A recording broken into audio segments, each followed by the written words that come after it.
Chapter 471. The Collapse_3. But no matter his fate under such circumstances, Athena, who carried some of her brother's symbolism, undoubtedly also became special.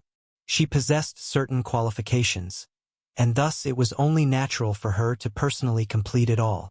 As she unfolded the scroll and pressed her palm onto the title page, divine power surged, and it seemed to Athena that she could hear the whooshing sound of flowing water. A dim light released from the divine artifact established some sort of connection. With the goddess of wisdom as a medium, the world's concepts began to flow into it, becoming its text and enhancing its power. However, for some reason, Athena felt that, although the divine artifact appeared to be absorbing history, those bygone times didn't really seem to merge into it. They seemed to be going elsewhere, and what really made it gradually complete were actually more subtle things. Hidden between the annals of history, they were the bedrock that constructed this world. Under such assimilation, the artifact itself also began to expand. Time ticked by second, and as the world deteriorated, the artifact slowly grew as large as a palace, and its swallowing speed became even faster. The deafening roar of thunder grew denser, but to the ears of the goddess of wisdom, there was an increasing loudness without strength. After a while, at a certain moment, Athena's expression changed slightly. It was as if she noticed something, and with a gesture of her hand, the accompanying shield of Aegis immediately fell into her palm. The next instant, accompanied by a roar of fury, a massive bolt of lightning crashed down. "Athena, what are you doing?" Boom! Lightning clashed with the shield. Although Zeus's power had greatly weakened, he still possessed a strength unmatched by the gods. However, when this force powerful enough to crush any true god struck the small shield, it only caused Athena's shield-bearing arm to tremble slightly. Then it had no further effect. Beneath the Genesis artifact, the one shield in the world that could exempt itself from Zeus's thunder, like the natural opposition of all things, the massive lightning seemed to have struck into an abyss, raising not even the slightest ripple on its surface. Taking a deep breath, Athena knew that Zeus had discovered her actions. This was always bound to happen, now that the damaged world had few living beings left.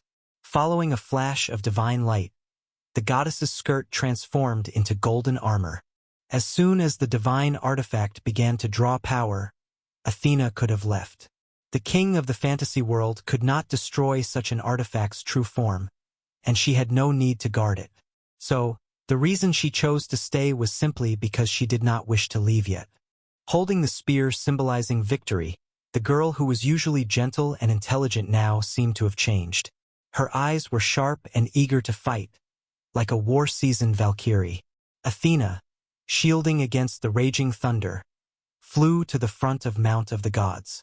"Athena, do you know what you are doing?" Even though his presence was greatly weakened, Zeus's gaze remained sharp. He was already aware of the inevitable failure, but that did not mean he would wait passively for death. At the very least, he wanted to hold out until the world was completely destroyed, then do the last thing he could. But what he never expected was to see Athena standing before him. Of course, as you can see, without hesitation, without dodging, with her spear pointed directly at Zeus, Athena spoke softly as she looked into the divine king's eyes. "As you can see, I am opposing you." In the fantasy world, battles erupted on Mount of the Gods. Though the divine king had lost much of his power and still held an absolute advantage, he could no longer win easily. Even with the passage of time, the scales of victory continued to tilt. Of course, Athena could not possibly win. But at this time, her taking action against Zeus wasn't about winning. The great war before Mount Olympus continued, while those gods who had not yet died were still scattered across the earth. They had not perished under the mighty hand and the first collision with the world, nor, like the divine king and Hermes, had they perceived some essence of the world. They believed this was the end of everything, the destruction of all things. So faced with the unavoidable death, the gods naturally displayed all aspects of life. There were those who despaired and raged, releasing their power, those who knelt to pray, hoping the annihilator might spare them, and naturally, those who cursed loudly and shouted angrily at the sky. Of course, there were also those who faced it calmly, awaiting the outcome. Just like now, when the world was on the brink of destruction, the ropes on Caucasus Mountains also lost their divine power. Falling from this execution place that had punished him for thousands of years, what Prometheus saw before him was a world about to be destroyed, and not far off over the sea surface Poseidon, lord of the sea, raving and pointing at the sky. In the original history, there was no East Sea bathed in sunlight, nor was there an endlessly swirling eye of the sea. This forethinking sage, after deceiving the gods, was chained to the continent, on that Caucasus Mountains where his abdomen was cut open, and his liver was ceaselessly pecked by an eagle. By day it was devoured, by night it regrew, the cycle alternating endlessly. One must say, as immortals, the gods knew very well how to punish one of their own. For a while, it seemed like he was tired of cursing, or perhaps he finally realized that his actions were meaningless. Poseidon finally stopped. He looked up at the sky, and the giant hand that grasped the world was like the world itself, regarding all beings as nothing significant, not even acknowledging him for a moment. A tremendous sense of fear rose from within. The previous cursing at the sky was in fact just a venting of inner panic. At this moment, Poseidon somewhat regretted. Maybe if he had said something nice earlier, the owner of the giant hand might have spared him? Prometheus, what are you looking at? Fear, anger, unrest, regret. When all these emotions surged one by one in the face of death, and peaked upon seeing the calm demeanor of the distant forethinker. Why was Prometheus so composed when he himself was in such a sorry state? Was he not afraid to die? Your Majesty Poseidon, I too am afraid of death. Easily discerning the other's thoughts, Prometheus shook his head. In the distant sky, at the very center of the earth, the battle between two deities was clearly visible, and just as visible was the growing shadow of a scroll. It seemed like it existed yet did not, impervious to all attacks or destruction. Everything just passed through it as if it were merely an illusion. There was nothing mortal left on the earth. They had already turned to dust in the previous clash between the giant hand and the world. Everything must come to an end, sooner or later, even the world. It's not today, then it will be some other day. It's just facing such an irresistible end. I chose to accept it.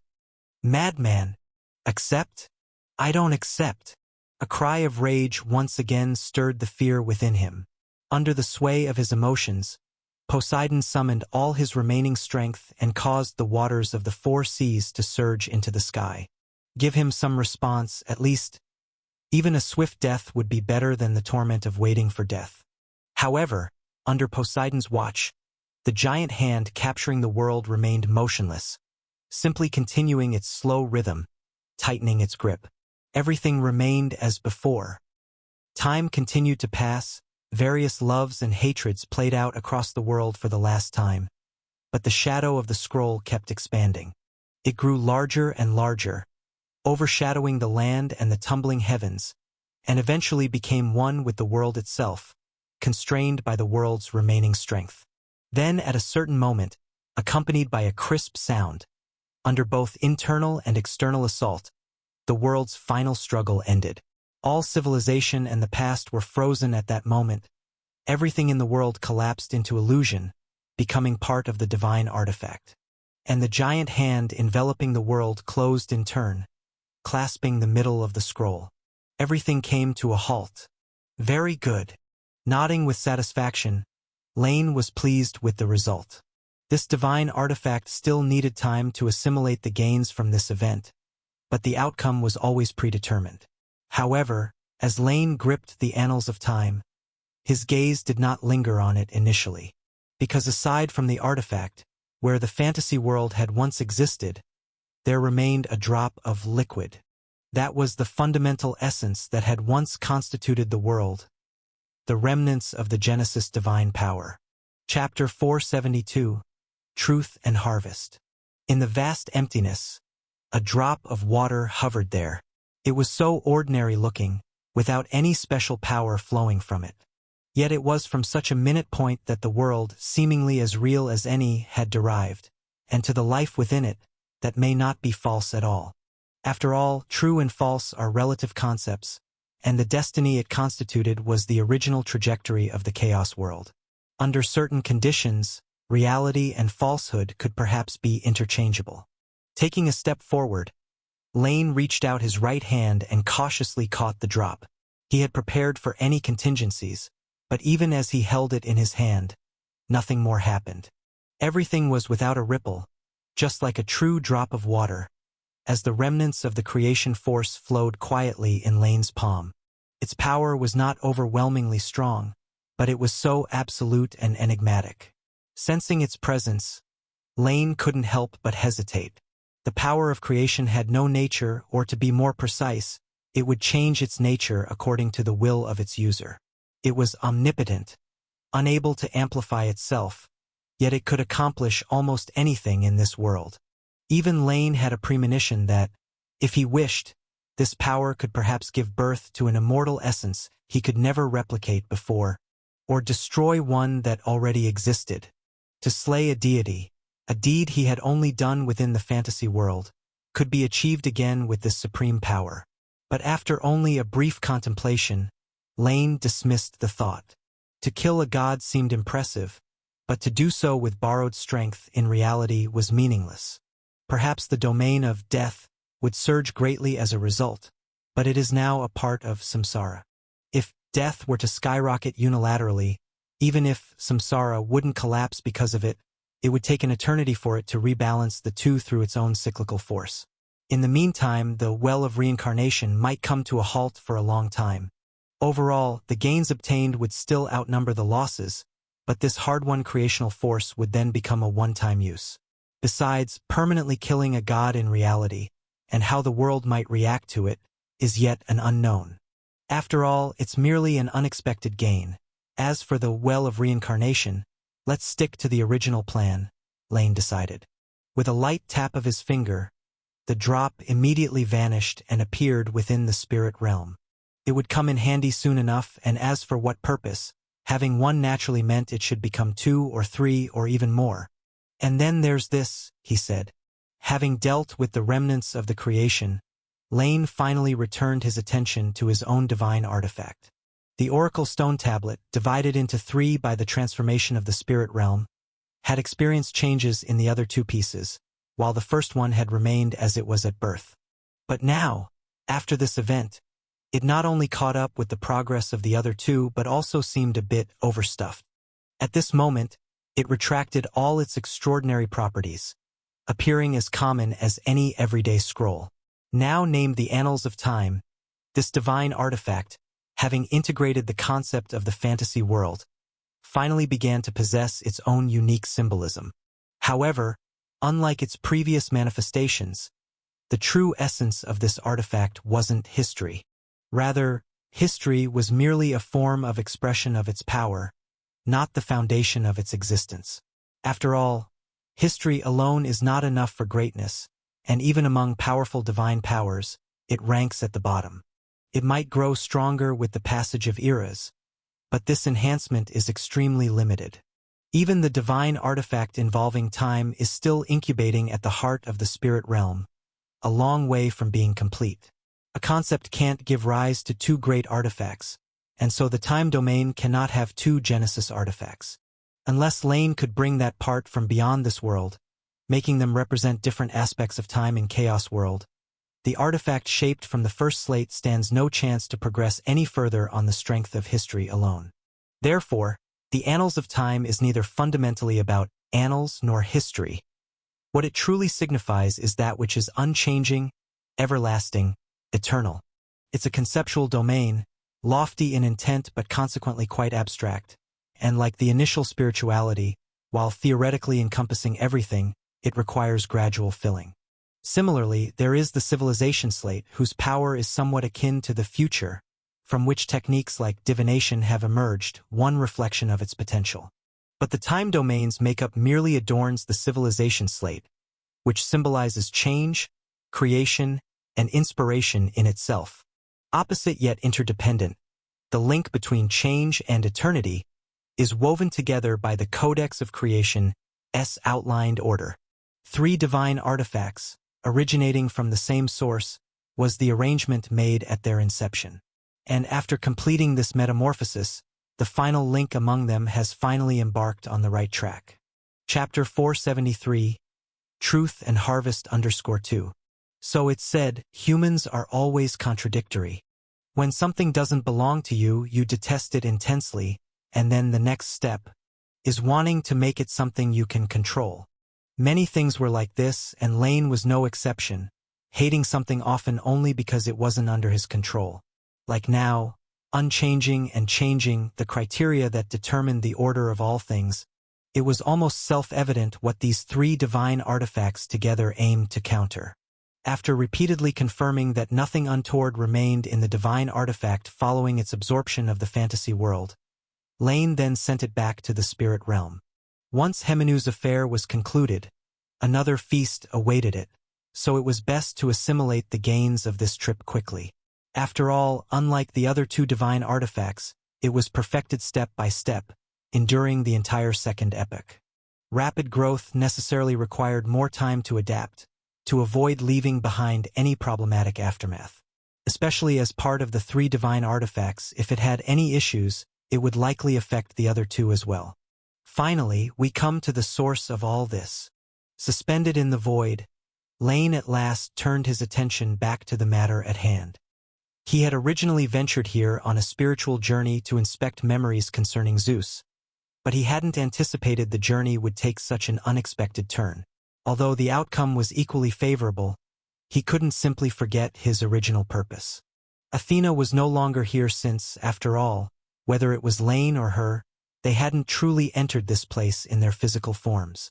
As the master of spirituality, Lane could maintain this spiritual journey state, his consciousness separate from his divine body, but Athena couldn't do the same. Thus, when the moment of the world's destruction came, she had already returned to her body on a remote island overseas. And those memories, once shielded by the power of the world, were naturally acquired by both of them. With no high powers to cloak and distort them, everything became clear. In nearly an instant, Lane had reviewed that segment of the past. Asgard, Odin, the World Tree, sacrifice, ritual, until Métis was offered as a sacrifice to Chaos, in exchange for Zeus's ladder to kingship. Upon seeing this content, many of Lane's doubts were immediately resolved. The most pressing was the recent changes in the laws of the abyss and hell. One day hundreds of years ago, a new rule was written into the foundation of the world, relating to sacrifice. Although the World Master could actively choose to accept or decline, to respond or ignore, this change had indeed occurred. C3 to 83. Previously, Lane had speculated whether this was because the 2 were of the same origin, that both worlds had naturally evolved the ability to accept sacrifices, allowing beings from one world to offer existences from the other as sacrifices, but upon closer thought, it didn't quite add up. Now, however, it seemed that all this originated from the sacrifice ritual personally involving Chaos, influencing the shifts in the underlying rules of many worlds. When the world itself performed the sacrifice for the first time, that act became an ordained law. It's likely that independent realms like the Land of Eternal Night also developed similar capabilities. Only Lane had been unaware of it earlier. As for why the underworld lacked it, it could only be said that its status as a standalone realm still had some shortcomings. Otherwise, even with just half the authority, Hades wouldn't have missed touching upon that grand realm. After all, the Divine King is never the present world's master. Yet the king of the underworld is indeed the embodiment of the underworld itself. So the absence of similar changes in the netherworld seemed understandable. With the first mystery unraveled, Lane's second question was about the fated death on Athena's person.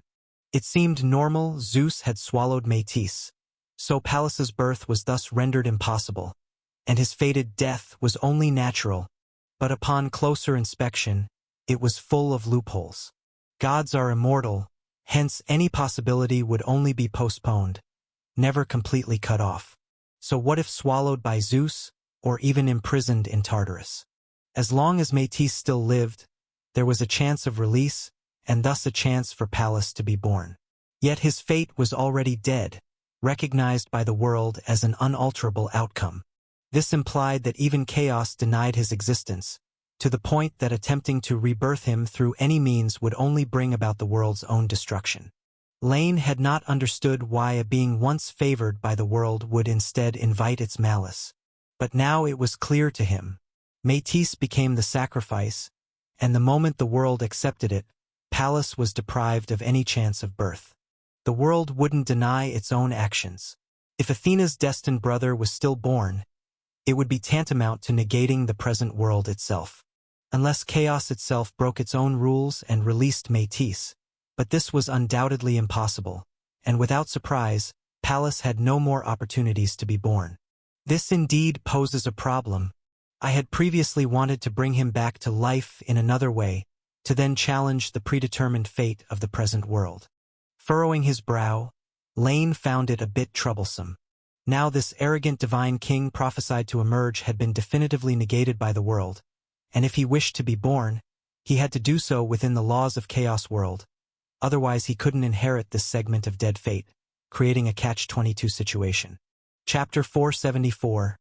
Truth and Harvest _3. If Lane had the power to directly contend with the world, then what use would he have for this? Shaking his head, Lane decided to set the matter aside for now. We can talk about this later. There's still a long time until the end of the era. Nobody knows for sure how many changes might happen in the meantime, just like with the remnants of the 9 realms, an entirely unexpected event. Having cast aside this conundrum, once 2 major issues had been resolved, Lane also found clarity in various other related matters. The transfer of godhood, Zeus's surge of power, everything was given a reasonable explanation. And about the sacrificial ritual, Lane gained an even deeper understanding. Sacrificing the present self to the future self, the divine self offering a sacrifice on behalf of the world. This was his initial judgment of Odin's ritual, which was later confirmed by the Titan of Wisdom, Mimir. But that was Odin's sacrifice, whereas Zeus's had a couple of problems. Firstly, Chaos World was not initially accepting of this ritual.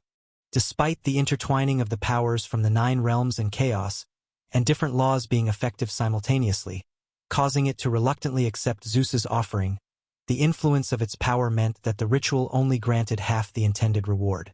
Odin's rune scriptures were given by the world, and he could never have deciphered them on his own.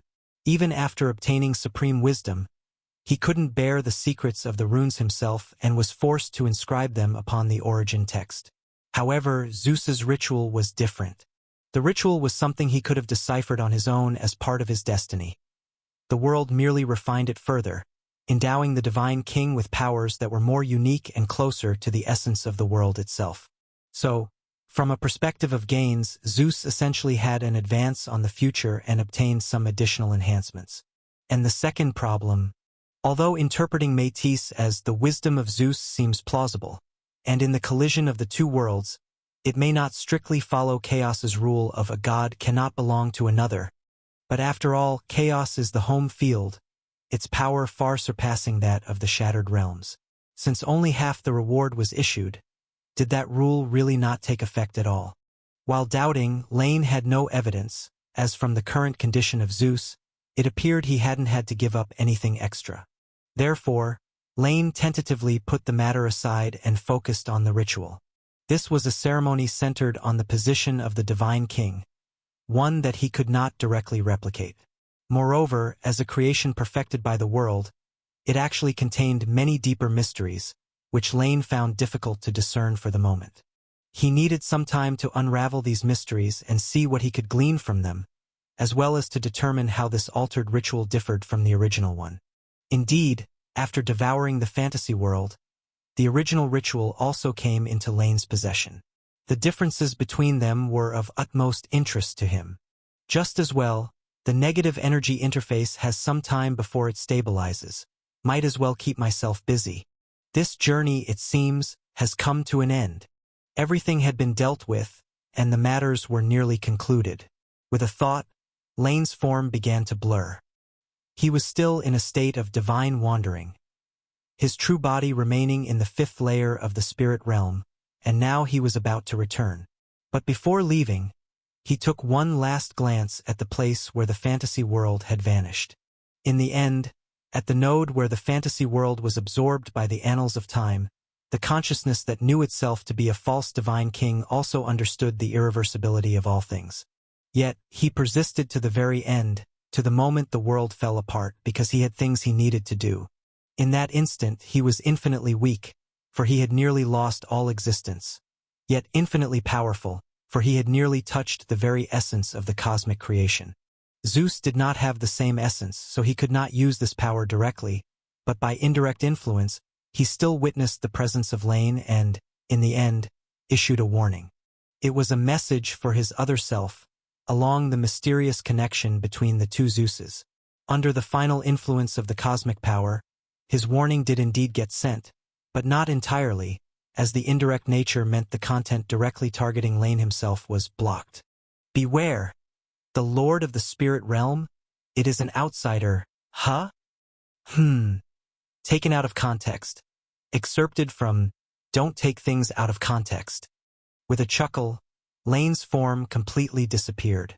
As for how the Zeus of the outer world would interpret this warning, that was something he would never know. Chapter 475. Startled Awake. Night. The destruction of the fantasy world did not affect the mortal realm, for the winter brought about by Demeter continued unabated. The cold wind came from the north, and disputes and killings became more frequent. In order to fight for the limited food, the conflicts between man and beast, man and man, intensified, and only during such deep nights could a semblance of peace from days past be restored. However, this was just the mortal realm. Olympus saw no such change. The deities were not bound by day and night, nor did they suffer from lack of clothing or food due to the winter. Therefore, at this moment on Mount of the Gods, the power that shrouded each divine palace lit up the night sky, much like the scattered stars upon the earth. As always, the immortal deities reveled in all they had, but this night the pantheon was doomed to restlessness. Boom! In the depths of the night, the normally tranquil sky was suddenly shattered by a clap of thunder, startling all the creatures within and beyond Mount Olympus. The thick clouds gathered, seemingly signaling a heavy rain to come. However, the climate on Mount Olympus was never naturally occurring. Everything here was a reflection of the will of the deities. So for a time, figures flew out from all corners of Mount Olympus. Some were still not fully dressed, some had been pondering trinkets brought back from the mortal realm, and a very few had been awakened from sleep, although they were the minority. A deity could sleep, but it was not a necessity, and only a very few chose to do so. This night, on Mount Olympus, not a single powerful deity had spent their time in slumber. This made their reactions swift, but as a consequence, they missed much. For when the fantasy world shattered, much like Hades's dreams, a certain intangible fluctuation spread out. The imaginary needed an imaginary vessel to bear it, and sleep was the finest recipient. But this clearly was not meant for deities who were always awake. Of course, this wasn't such a great loss. After all, they neither had a special status and power like Zeus, nor did they have the kind of opportunity some deities possessed. Even if they could see something in their dreams, it likely would be but a fleeting image. They may not have known what had happened, only that all things were destroyed, everything ended, and then nothing more. Swish! What's happened, Hera? Were you with Zeus earlier? A flash of red light streaked by, and Hestia's figure appeared in midair. She glanced at the dark clouds above and then at the palace atop Mount Olympus. These days, the goddess of Hrothfire had been in a rather foul mood. Hades had stolen Demeter's daughter, but it was compensation given by Zeus in the presence of the goddess, when the latter relinquished her place as divine king. Hestia had once been happy about this, asking for just one condition to avoid strife among her brothers. But to her surprise, a millennia later, that condition was invoked here. For a moment, the goddess could find no reason to stop him. Compared to Zeus's actions, what Hades did seemed insignificant.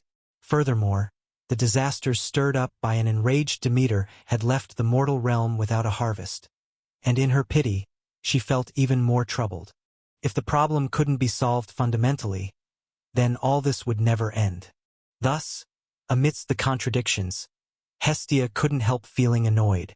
Everything was linked to Zeus, and now he wasn't just failing to make an effort for resolution, he was even summoning thunder in the middle of the night. That I do not know. I haven't been spending much time with Zeus recently. He doesn't seem to want me around. Arriving in haste as well, facing her elder sister's inquiry, Hera said expressionlessly, "You know what kind of person he is. When he's enjoying life, why would he want someone like me, who's an eyesore, to be around him?" At a loss for words, Hestia found herself even more troubled. Apart from not knowing why Zeus had always seemed uninterested in the goddess of beauty, his pursuing of pleasures had never ceased. It was just that those who hadn't borne him offspring were less known. The deity in charge of marriage had the most failed marriage of all. Hestia shook her head slightly, giving Hera a sympathetic look. However, the heavenly empress showed little reaction. As time passed, she had grown accustomed to it since, after all, most deities were like this. As long as no more bastard children popped up and he didn't run off to mingle with mortals in the mortal realm, then Hera could only let it be. As the two conversed, more deities appeared in midair, all alerted by Zeus's display of power. Yet, regarding the thunder summoned unexpectedly by the divine king, the deities had no clue. But soon, as the god of west wind arrived, the pantheons ceased their discussions. "It seems Zeus has sent you to call us over, hasn't he?" Looking at the newcomer, Hestia asked first. "Yes, his majesty has summoned you." Bowing slightly, Zephyrus replied respectfully. Even as times had changed, in facing the goddess of Huthfire, he remained as reverent as ever. At that same moment, at the summit of Mount Olympus, upon the throne at the center of the grand hall, Zeus sat with furrowed brows. Having just awoken and inadvertently releasing his power, he had ordered Zephyrus to summon the deities, preparing to explain what had just occurred. But strictly speaking, he himself was not very clear on the particulars of the event. Chapter 476. Startled Awake _2. A premonition or something else? What does that vague term signify? Although on the surface, Zeus, like the other gods, always seemed awake, in reality, his true form was still slumbering in Asgard, and what had been walking around recently was merely his avatar. And the reason the Divine King had lately been intentionally avoiding Hera wasn't for pleasure.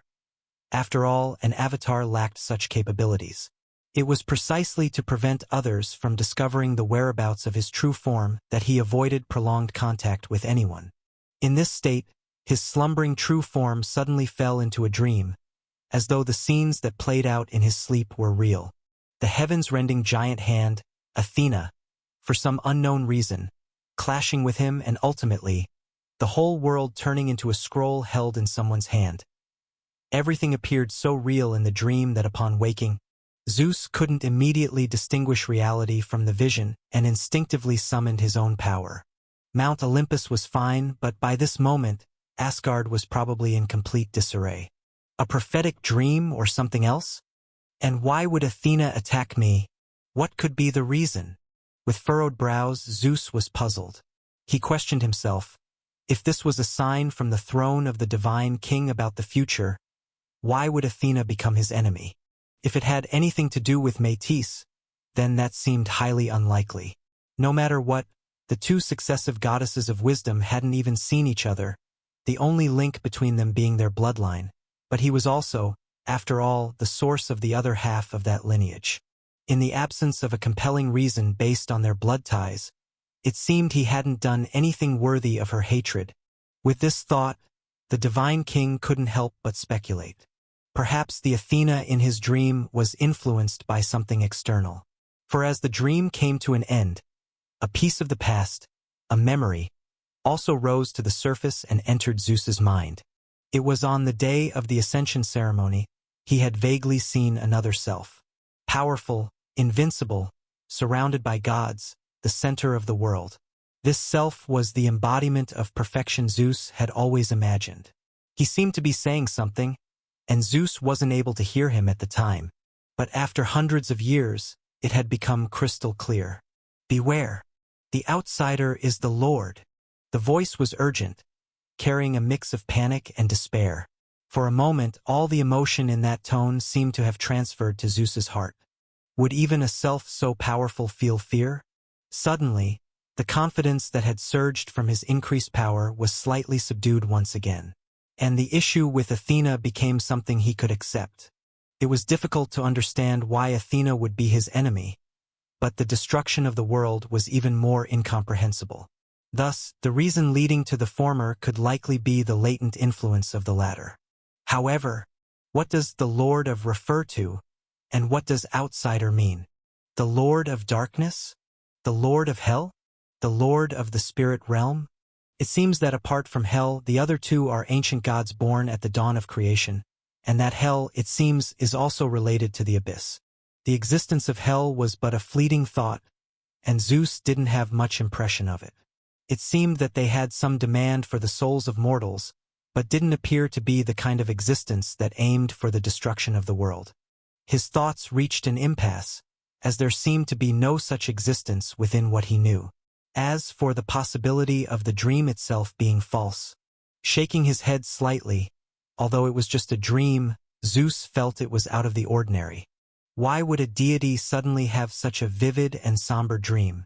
Perhaps this was a warning from the laws of the current world. But with this thought, Zeus felt somewhat relieved. Since the world itself had detected all this and even issued a warning, it proved that it wasn't beyond remedy. Just as when he faced Odin's legacy before, fate was always on his side. Therefore, not long after, when the gods entered the divine palace, Zeus's expression was as calm as usual. He didn't wait for them to speak up. Sitting on the throne, the divine king took the lead and said, "Esteemed deities, causing such commotion in the middle of the night was certainly unexpected, but it didn't happen without reason. For just now, I received a prophecy. Mortal realm, the city of Eryxis. The events transpiring on Mount of the Gods had not affected the mortal city. In fact, compared to the past, it had become considerably more prosperous. In a time when most people were suffering from hunger and cold, there was a nation that not only had sustained no damage but also enjoyed repeated bountiful harvests, which, no doubt, was a significant allure to the surrounding nations. Before long, the reputation of Eryxis began to spread, and the remote human world country gradually became known, followed by the existence of the goddess of agriculture. The mortals were unaware that their disasters were brought forth by Demeter herself, even if the minority that guessed it dared not to publicly defame the reputation of a deity. Thus, temples dedicated to the agriculture god were built in greater numbers, and a large influx of mortals came to pray to the goddess for a fruitful harvest. However, that day, with a flicker of the void, the silhouettes of two not-so-old individuals appeared on a small hill outside the city. They overlooked the human city, observing the night market that still bustled with bright lights, even at night. Here, the primordial forms of trade had begun to sprout, and humans from other city-states came in droves, hoping to exchange food and, perhaps, to catch a glimpse of the true god that had descended to the mortal world. Of course, Demeter had no time to meet with them. Since she had revealed her true self, only Triptolemus was able to behold the goddess in her true form. If nothing unexpected happened, this state of affairs would continue until Demeter left. However, clearly, in the eyes of the Desire Twins, an incident was about to occur soon. Do you think this city will still exist in a little while? Sitting on a huge rock, Eros swung his legs casually while chatting. After confirming that Poseidon hadn't arrived at the wrong place, they had traveled here through the spirit realm before him. While waiting for the Sea Emperor, they couldn't help but feel a bit bored. It should survive, I guess. They might fight, but they probably won't use their divine power. After all, Demeter should be well aware that if both were to use their divine power, she would still be no match for Poseidon. Given that, she probably won't put up a futile resistance. After all, it's not the first time. Volos ventured an indifferent guess, but he wasn't just speaking nonsensically. Before coming here, he had already familiarized himself with the past of the goddess of agriculture. When she had given birth to Persephone for Zeus, she hadn't put up much of a struggle, and it was likely to be no different this time. Nodding in agreement, Eros acknowledged the other's statement. However, reflecting on what they had done along the way, Eros couldn't help but reveal a smile. At most, we're like half a villain. There's nothing wrong with being a villain. But then again, it's not like we brought about the winter, nor were we fishing in the royal palace of humans. Ha! Strange expression. Volos pursed his lips, still musing over this odd terminology. Fortunately, the language of the spirit realm expresses both sound and meaning, so even though he didn't know the origin of the word, he was still able to understand its meaning. Anyway, that's the situation. The human queen may be foolish, but the goddess of agriculture isn't much smarter.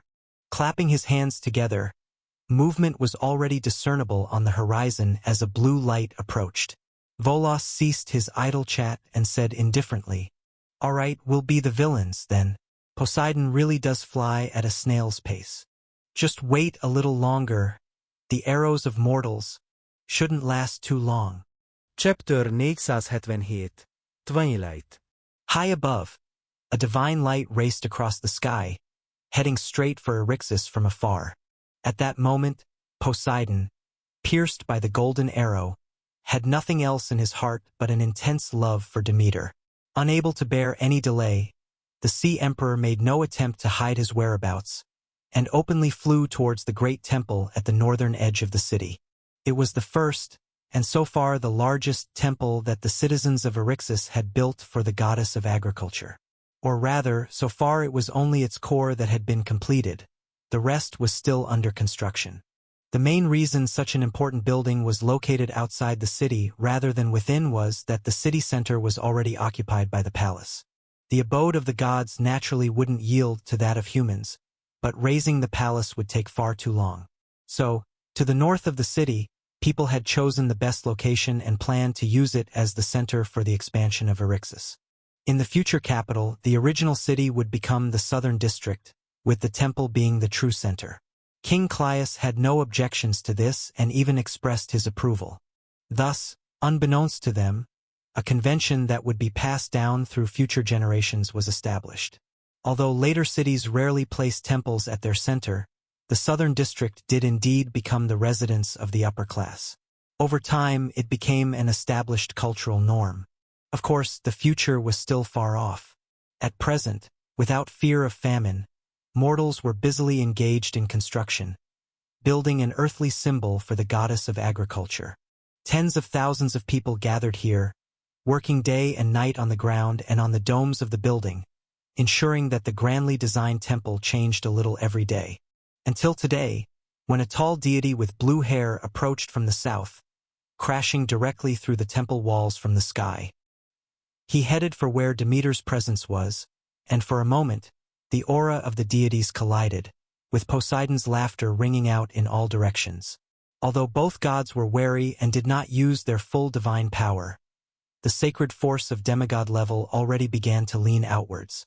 Almost in an instant, even without any direct conflict between the two gods, that invisible pressure almost suffocated the nearby craftsmen. A few working at higher elevations even fell directly, splattering blood in a series of dull thuds. "Ha ha ha! My sister, it's been too long. You're still so beautiful, or rather, you've become even more beautiful." Completely unconcerned about those bothersome mortals, Poseidon strode into the inner sanctuary.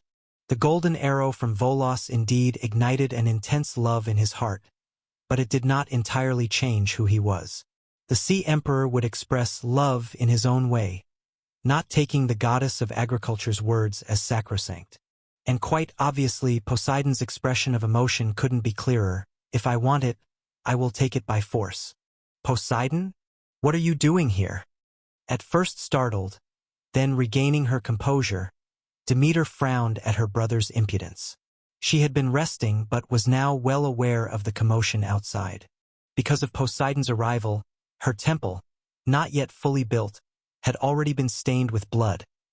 The goddess didn't really care about the lives of those common craftsmen, but their behavior left her feeling dishonored. "Are you here to plead Zeus's case? If so, you're going to be disappointed. My demand has been the same from the beginning, which is for Hades to return Persephone." Her tone was harsh, Previously, her pleasant time in the mortal realm had alleviated some of the goddess of agriculture's distress, but Poseidon's arrival reminded her of all these things. It wasn't just her daughter's ordeal. She herself was similarly disregarded by her powerfully combative brothers. Just as with Zeus and Hades, Poseidon was no different. Engrossed in her own feelings, Demeter waved her hand, signaling that Poseidon could leave. She had been quite relaxed recently and thus failed to notice the increasingly infatuated gaze of Poseidon. The goddess of agriculture clearly had not expected that, at this time when she caused a natural disaster, someone would dare to do anything to her. But soon enough, the goddess realized her mistake. Poseidon not only did not leave but instead approached her with a smile. "You think too much, my sister. Why would I come to persuade you? What do Zeus's affairs have to do with me, when humans at sea only need good catches to live on? What truly brought me here was you." Jolted with alarm, Demeter abruptly looked up, only to see Poseidon's face dangerously close. Seeing the heat in his eyes, she knew immediately what he intended to do. In her panic, the goddess of agriculture transformed in an instant and turned into a streak of light that flashed out of the temple. "Is it another chase game then? But where can you flee? You'd better run faster. Ha ha ha." With a laugh, Poseidon soared in pursuit. As a result, another huge hole was smashed in the dome of the great temple, and the people of Eryxis city could only see two streaks of light, one brown and one blue, tear through the sky and depart, leaving behind a scene of disarray. Once the deities had left, the pressure on the ground lifted. Shortly after, two figures hurried from the direction of the city: King Cleius and his eldest son, Triptolemos. Chapter 478. Twilight 2. They were all alerted by the surge of energy that had erupted here in just a moment, but when they arrived, the two of them saw only the corpses that had fallen from on high, the dying who were still moaning in pain, the craftsmen who had survived the calamity, and the damaged temple at the top. What happened here? Standing on a ground littered with debris, Clitius's expression was somber. At his inquiry, someone soon stood out from the crowd and related to him what had just taken place. "Father!" Having likewise heard the full story, Triptolemos turned to look at Clitius. He faintly noticed a trace of sorrow flicker across the face of the king of Eryxis, but he knew it was not for the dead and injured craftsman. "It's all right, you stay here. Whatever has happened, you are the chief shepherd chosen by the goddess, her spokesperson in the mortal realm. You should prioritize the affairs of the goddess. Everything else is trivial." With a calm voice, Clitius understood his eldest son's intentions, but he merely gestured for the people nearby to follow the prince's orders. He then turned and walked toward the old city. "As for her matters, do not concern yourself. Let me handle everything. I will arrange everything swiftly and discreetly, just like Demophon." Silently, watching his father's retreating figure, Triptolemos was momentarily at a loss for words. He understood the other party was going to attend to the aftermath concerning Queen Metaneira, as earlier that morning, the queen was found dead in her own palace. Although it looked like suicide, there were no signs of any outsider's entry, and the murder weapon had disappeared without a trace. In his grief, the king had immediately called his son, asking him to use the miraculous divine arts to help find the murderer. But then the commotion at the temple directly led Clitius to understand the cause and effect. Thus, the two had promptly come here and saw the ground littered with the injured and the dead. "I understand, father. I will take care of it all." Taking a deep breath and watching Clitius's departing figure, Triptolemos spoke softly, regardless of whether his father could hear. The next moment he turned around, his gaze gentle as he looked at those present. He could see the confusion, doubt, incomprehension, and suspicion in their eyes, emotions that should not be seen in the eyes of the craftsmen who were building the temple for the goddess. So the prince stepped forward, signaling everyone to look toward the direction he was facing. The incident that just occurred was an accident, created by an outsider, and the goddess lured him away to another place for our safety. As he spoke words he himself didn't believe, Triptolemos crossed his hands over his chest. A glow emanated from his hands, and a gentle power healed the pain of the injured. As a deity inclined toward the aspect of life, the divine arts passed down by Demeter had many that could easily achieve this, but raising the dead, the souls of the devout will surely enjoy peace under the protection of the goddess. In a solemn voice, Triptolemos looked towards the dead. Now, let us together appease their souls. Writing directly is still prone to mistakes. I deleted a section yesterday, so it's better to write around the subject, as he's just a supporting character anyway. As minutes and seconds passed by, under Triptolemos's consolation, the mortals on the ground proceeded in an orderly manner with everything. They collected the bodies of the deceased, believing that all this was not only unrelated to the goddess but also grateful for her grace. Most importantly, they threw themselves back into the repair of the temple. After a long time, the void flickered, and the figures of the twins emerged. Glancing at the activity on the ground, they exchanged looks. They had been following the image of Poseidon together, witnessing firsthand the he chases, she flees, she has nowhere to escape between the two deities. Demeter tried every possible way to escape from Poseidon, even transforming into a mare and mingling with the mortal herds. Strictly speaking, given the general abilities of Chaos's deities, such seemingly unreliable transformation had a certain probability of eluding Poseidon, but unfortunately, whether it was due to a buff of desire, the Sea Emperor's insight also seemed to have increased, and the goddess of agriculture was ultimately discovered. Without hesitation, Poseidon then transformed into a stallion, utterly disregarding the difference in species.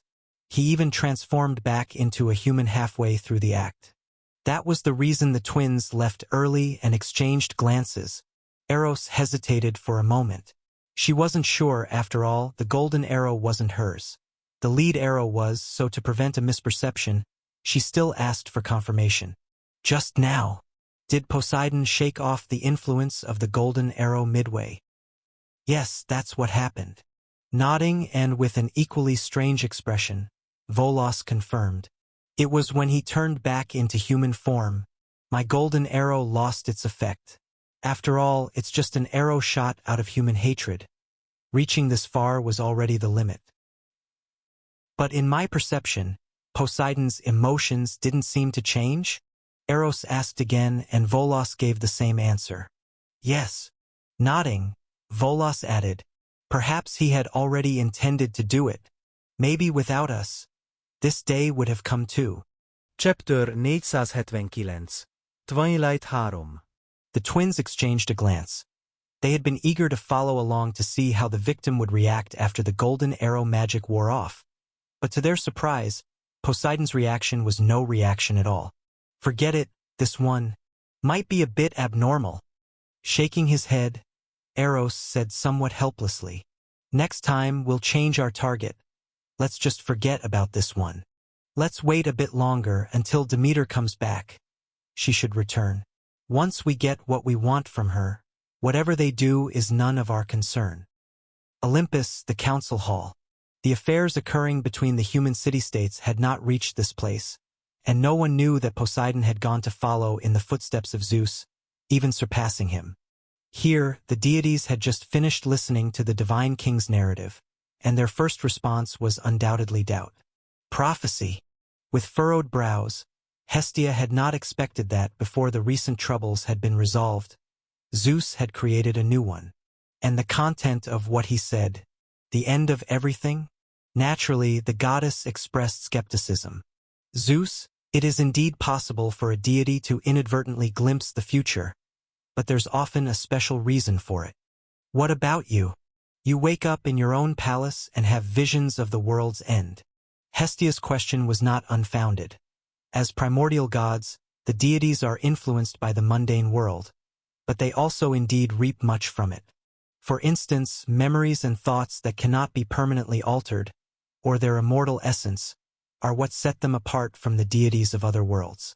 In such circumstances, it is indeed possible for certain deities to catch a rare glimpse of the future, just like god of speech Iapetus from the spirit realm during the Second Era, who had seen into the future. However, they can usually see only a tiny part, leading to various interpretations, right or wrong.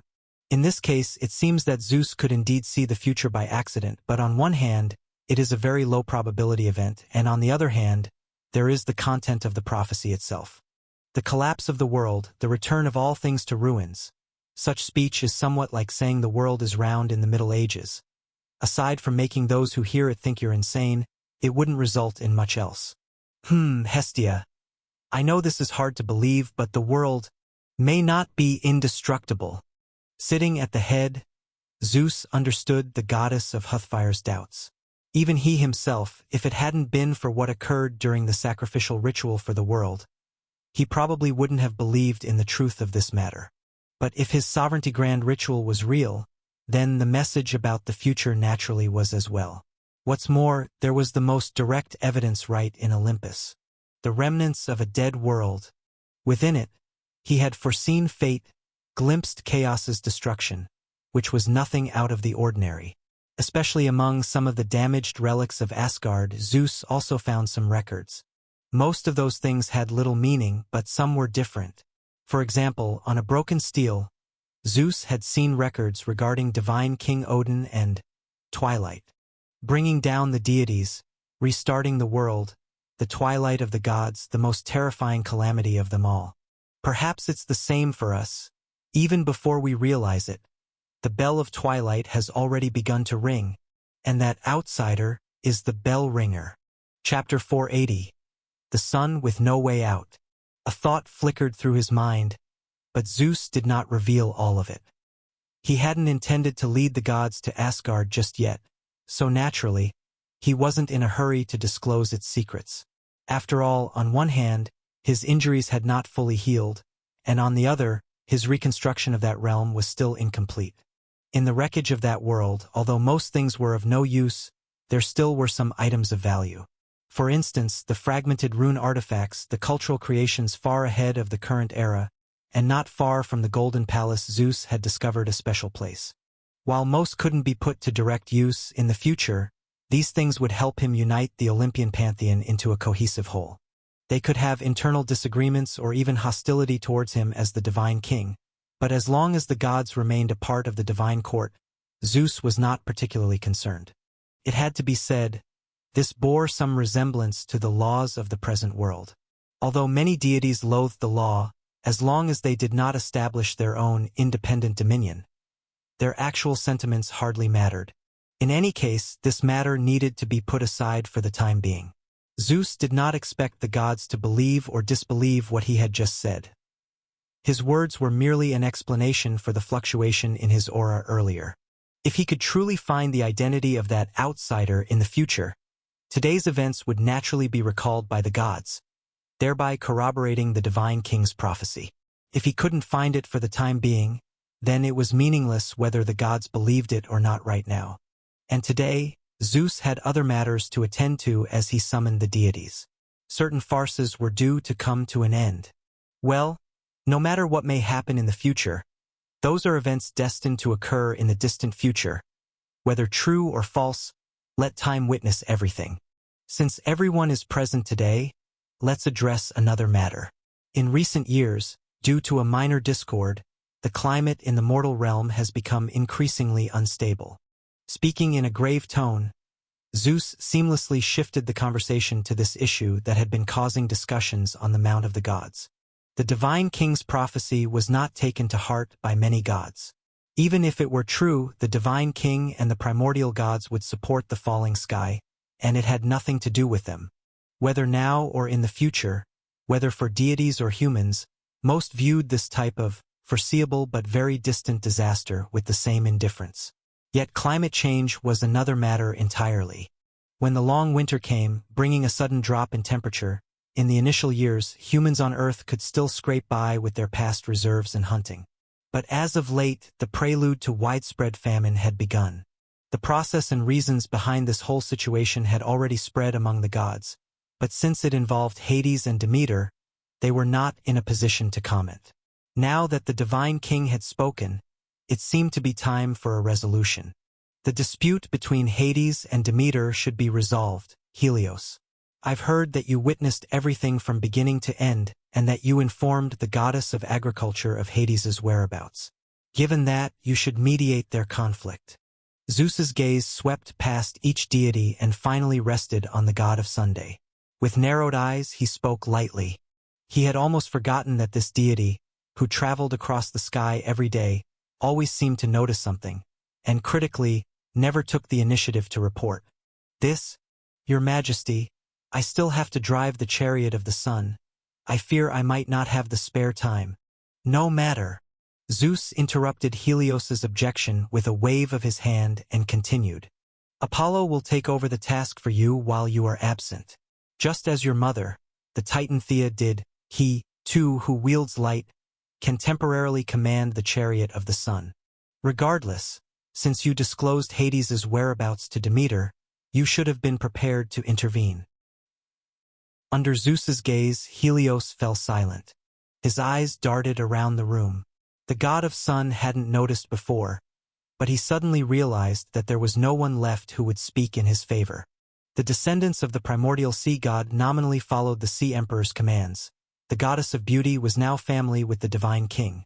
The wind gods followed Zeus's orders alone, and the recent goddess of life was said to be related to the primordial deities and had not even attended this meeting. There used to be the goddess of law who might speak a word of justice, but she had left Olympus hundreds of years ago. In recent years, Helios had been basking in the joy brought by the power of faith. With the sun's inherently increasing strength over time and the aid of faith, he finally managed to cross the threshold of powerful divine power. But now, he suddenly realized that while he had ascended, his position had become even more precarious. Because he was the only outsider in the divine court, the one who hovered at the edge of their circle. As you wish, Your Majesty. I will try to do something if it indeed is helpful. Ultimately, Helios still agreed. Very well. On his throne, Zeus nodded, somewhat surprised internally. He had not expected Helios to so readily accept his request, but it was undoubtedly a good thing. The disaster in the mortal realm should end. See to this matter with haste. However, Helios, remember, this is just a mediation. Chapter 481. The Sun with No Way Out _2. The god of sun indicated he could set out, as Zeus at last slowly said. Persephone has never come to Olympus, thus Hades is not guilty. Demeter's anxious love for her daughter is also understandable. This is a conflict without right or wrong. What the divine court needs is merely to end this natural disaster. Helios, having flown out from Olympus, had an expressionless face all along the way. Sitting on the Mount of the Gods, calamity descends from the sky above, mediating the dispute between two principal gods. Moreover, a dispute where neither side is at fault. Everyone knows this is no easy task. One misstep, and those who intervene might earn the resentment of both Hades and the goddess of agriculture. Even the attitude of the divine king himself is so ambiguously neutral. But in the end, the god of sun still accepted the task. In truth, he could have refused. After all, Helios hadn't committed any wrongdoing. The divine king could make a request, but couldn't use it as a pretext to punish him. Otherwise, if his actions affected the journey of the sun, the resulting evils would also partly fall upon the sovereignty of Zeus. Although not fully understanding the nature of the grand ceremony, over the years, Helios had gradually realized this third-generation divine king seemed to still uphold order. Yet, the thought of insistence on refusal only rose in the god of sun's heart for an instant before vanishing without a trace. Because right after, he heard Zeus say that while he entered underground, Apollo could replace him in steering the sun. Gods borrowing divine artifacts from one another is not too uncommon, and when the divine king uttered these words, he didn't think it would give Helios much concern. Even the original myth's portrayal of him was the same. However, at that moment, the god of sun suddenly remembered a conversation from long ago with Prometheus. You need not worry now, but if in the future another god born with the qualifications to drive the chariot of the sun appears, then you'd have to be careful. Times have changed. For Helios of the present, he no longer requires a divine artifact to operate the sun. The golden chariot served more to make his task easier and voluntary, rather than indispensable. But for others, this special chariot meant for driving the great sun could enable those originally unable to do so. And Apollo was one such existence. So, this is the outcome you foresaw long ago. Blind to one's own disaster, yet regarding others with keen insight. How ludicrous! Speeding through the sky, Helios felt as if he had returned to that oceanic abyss. Cold, oppressive, heavy, and solitary. Except for the temperature, it was just like the time when he was locked within the sun by his own father, which he did not wish to recall one bit. Go to him. He said he could offer me a piece of advice. No, that's impossible. The thought had only just arisen when it was immediately extinguished by Helios himself. He would not seek Prometheus, not because he was loath to admit the superiority of the other's wisdom, but for another reason.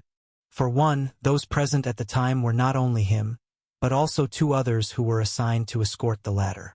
The god of sun wasn't sure whether the children of the Styx River had conveyed this segment of conversation to Zeus. Although they were unlikely to be loquacious, should there be a chance and they had, then all of today's events could also be a trial by the divine king. Should he go to the oceanic abyss on his own, defying the divine court's judgment on the transgressor, it was very likely Zeus could find a just reason to punish him. As for the second reason, in silent muteness, Helios conceded that he had made a mistake any chaos deity could make.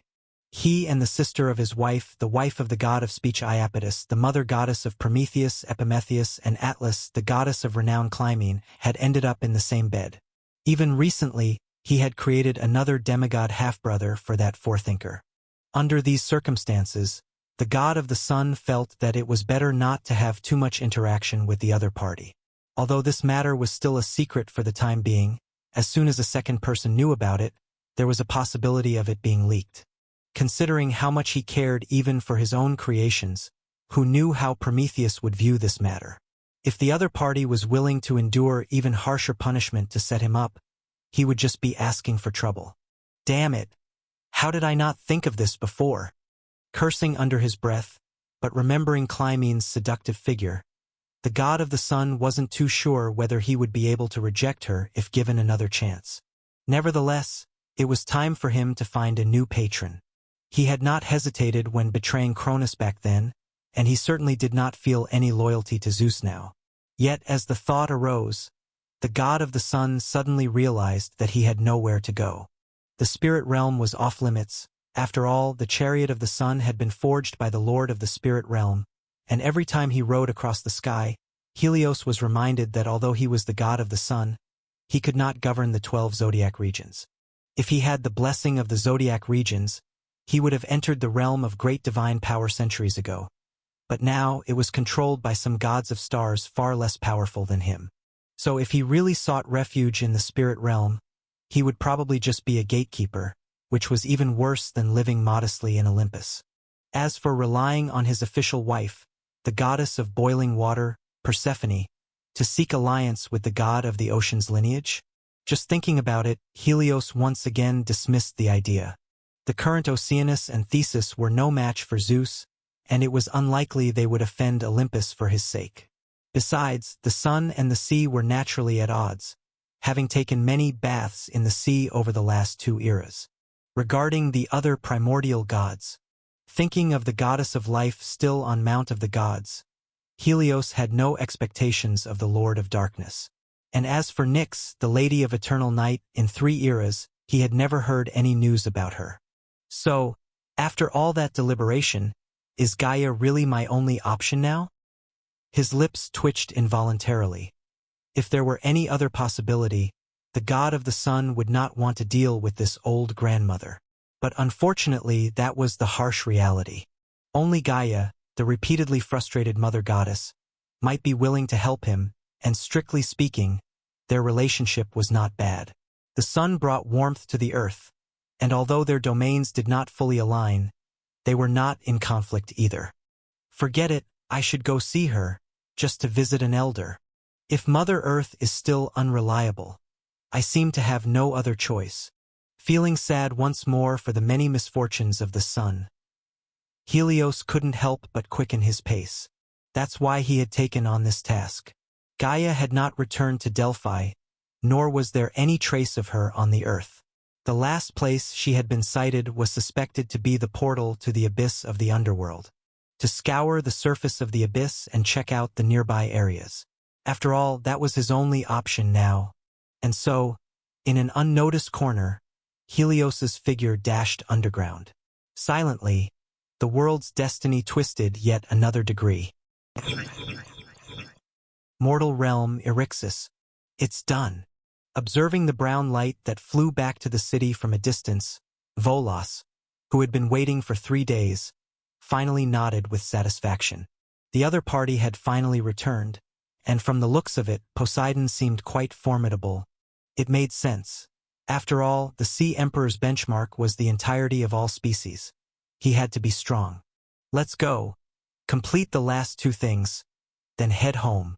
Waving to Eros, Volos's small wings behind him fluttered slightly, and he immediately transformed into a streak of light flying towards the temple. Chapter 482.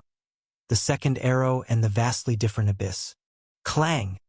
Within the great temple to the north of Eryxis, the grand doors were violently thrust open. A blast of cold air suddenly surged inside, creating a current that contrasted the warm interior. Demeter stumbled into the temple, her eyes somewhat lifeless. The gaping hole that had been torn open in the roof had been hastily repaired, and the bloodstains surrounding the temple were already wiped clean. At this moment, only a few mortal maids remained, constantly awaiting the return of the master of the temple. "Your Highness, do you have any orders?" Bowing slightly, the movement at the doors immediately revitalized the few. Since the goddess had returned, the leading maid couldn't help but bow her head and step forward to greet her. Yet, before her, Demeter seemed as if she didn't see the girl at all, just staggering forward. Seeing this, the maid did not speak up again. The vast hall was left with only the sound of footsteps as her peripheral vision caught the goddess passing by her. However, the next moment, the somewhat tattered hem of the goddess's garment suddenly stopped in front of her. "Your Highness, why don't you look up at me?" Her voice was hoarse, not at all like the one she normally used to speak. Demeter looked at the girl before her, this young lady who seemed so reverent toward her. The other was her worshipper, or rather, many in the city were. Facing the goddess of agriculture, the goddess could clearly feel her devotion. But none of these affected her now delicate soul. "Your Highness, you are a deity." "No, you are mocking me." The goddess of agriculture interrupted softly, continuing to question with that raspy voice. She would rather look at the ground than at herself. Yes, even this mortal dared to mock her. "Your Highness, I did not." In a rushed explanation, the young girl hastily looked up, but what met her gaze was the haggard face of the goddess of agriculture and her slightly damaged clothing. A flash of surprise crossed the maid's face, then quickly returned to normal. But that fleeting emotion was caught by Demeter, who fixated on her. As she watched that flicker of sentiment, the goddess felt offended once more. Even though such a judgment had no logical standing, but this world was not always logical. So word by word, Demeter coldly stated, "You too dare mock me." An unnamed rage suddenly rose from her heart, and as she willed it, power was unleashed. Life was drawn from the girl's body, her expression set in stone as she opened her mouth as if to argue, and then she slowly turned into a stone statue. In a single breath, it was all over, as if this generation of humans had been born from the earth. She too reverted to the original state of life. Anger still spreading, the goddess's wrath had not subsided, and soon the other mortal maids followed suit. Before long, only Demeter was left in the entire great temple, with several stone statues in various poses standing on the ground. Expressionless, Demeter continued her slow walk forward. Only when her palm touched her own seat did she collapse into the chair, as if she had lost all her strength. Huff! She let out a long breath, as if unloading all the strength from her body. At this moment, looking around, the goddess of agriculture, who had just shown great power, appeared somewhat lost again. The sudden flare of rage had been vented, and Demeter's mind was no longer in such chaos. Once she calmed down a bit, she was very aware that those maids could not have intended to scorn her, because facing a deity, their devotion or lack thereof was blatantly apparent. They were even more devout than the king, but the goddess still killed them. So now, just like a wronged girl who smashed everything in her own room and then looked around at the mess feeling regretful, Demeter felt a similar emotion rising in the bottom of her heart. But what can be done about it? It's all this world's fault. It granted her the status of a deity but not the matching strength. So Poseidon didn't get hurt at all for the worshippers she slew in anger. On the contrary, he must be feeling smug now. Because not only did he get his way, but he also succeeded in getting Demeter to carry his child for him. At this moment, that life energy was gestating within the goddess of agriculture's body, constantly reminding her of what had just occurred. Bang! Her expression twisted again, as the goddess gasped for breath fiercely. Her chest heaved tumultuously, until after a while, she finally regained her composure. Poseidon, Zeus, Hades, you all deserve to die. Muttering these names under her breath, the low curse echoed in the temple. She could not do anything right now, only vent the frustrations in her heart in her own domain. But the next moment, the face of the goddess of agriculture transformed dramatically. Who? She suddenly looked up, her gaze turned toward the direction of the doors. There, two barely perceptible auras were approaching. Perhaps having their cover blown, those two presences immediately became more noticeable. Soon, accompanied by a sneer, Eros and Volos walked one after the other into the temple. Tsk, a powerless, rageful old woman, as good as another one just like her. As in Poseidon's divine palace, being in her own temple, every blade of grass and tree had long been permeated by the power of the goddess of agriculture. Chapter 483, The Second Arrow and the Vastly Different Abyss _2. This change to the environment could even penetrate the surface layer of the spirit realm, introducing color into that gray-white world. Therefore, with their current abilities, it was also temporarily impossible to completely conceal their movements. However, the twins didn't plan to conceal anything. As they entered the inner sanctum and saw the alert Demeter, Eros spoke up first, smiling. Demeter, how did that arrow feel? Although it was Poseidon who got hit, your experience should have been more intense, right? You! Boom! With an intense shout, Demeter suddenly stood up. Previously on Poseidon, she had indeed felt an odd power. It seemed that it was the influence of this power that made him so passionate towards her. The Poseidon from the early part of the day and the one that came after were drastically different, a difference even the goddess of agriculture could perceive. However, it was fortunate that this power didn't last too long. Otherwise, she might have been taken back to the sea by now and wouldn't have the chance to return here. She had suspected that Poseidon couldn't have been so brazen on his own. All of this had been someone else's doing behind the scenes. And now, the instigator had the audacity to appear before her, flaunting this fact. Even if it was us, what then? What do you plan to do about it? Her demeanor appeared nonchalant, like an evil witch in a tower playing with the hearts of men. Watching the angered goddess of agriculture, Eros spoke carelessly. A golden arrow, which ignites an intense love in the one pierced towards whoever the arrow marks, just as you've witnessed. But we have more than one arrow, and this time we just wanted to let you experience its power.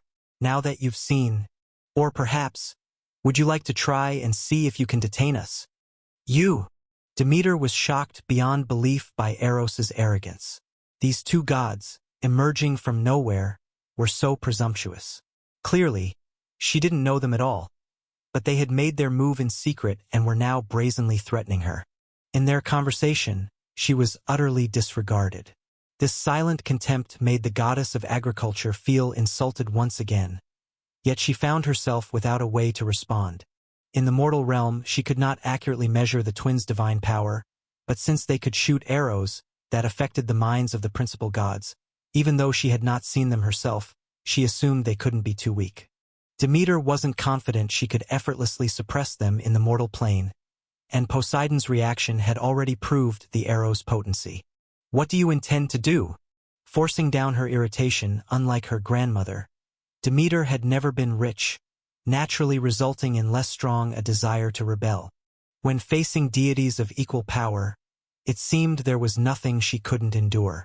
The only time she ever erupted was aimed towards the reticent Hades. Since you can recognize the situation, that's for the best. Nodding with satisfaction, Eros didn't continue the conversation. She circled on the spot and then took a slight step back, giving way to Volos, in turn, made his demand without any courtesy to the goddess of agriculture standing before him. I want your scepter, the scepter of wealth that was born with you. You want my divine artifact? Her expression changed. That artifact was still inserted in her throne atop Olympus, constantly emitting a force that influenced the world's climate. Demeter hadn't anticipated their goal to be the divine artifact, but she soon countered with a cold laugh. Don't you know, as an artifact that was born alongside me, the moment it leaves my side, its power will gradually slumber, eventually returning to the mundane? I know, which is why I only need it for a while. Once the harsh winter is over, it will still be yours, Volos replied evenly. So, it was for the sake of those earthly mortals that you've come. Realization dawned upon her, and Demeter seemed to understand something. Despite not knowing her, they had plotted against her, which must have been due to some conflict between them. Now, it appeared that the source of it all was the widespread cold of winter. Although the outcome is slightly off the mark, you can understand it that way if you wish.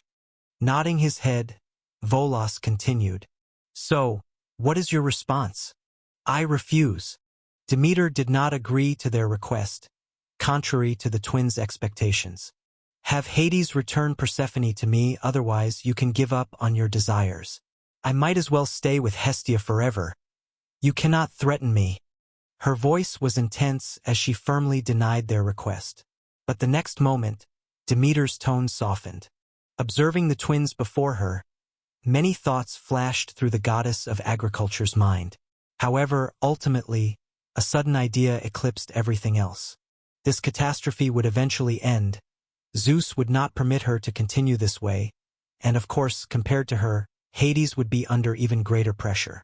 So, we could negotiate on this matter, provided that you swear not to use this power to harm me again, and in the future you must also shoot an arrow for me. At that moment, Demeter saw clearly. She could not take revenge on anyone. But in this world, there were still those capable of confronting her brothers.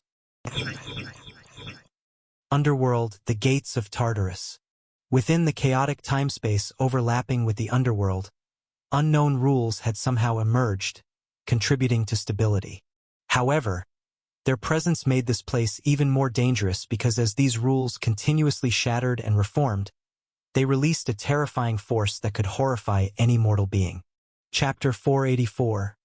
The Second Arrow and the Vastly Different Abyss _3. Of course, for Helios, these things could not harm him. He had never been here in the past, so naturally, he felt no change in this place. He was only here to search for Mother Earth, and indeed, he found no trace of Gaia here. Previously, the god of sun had already visited the Fields of Truth, and there, he had successfully met Hades and the long-missing Persephone.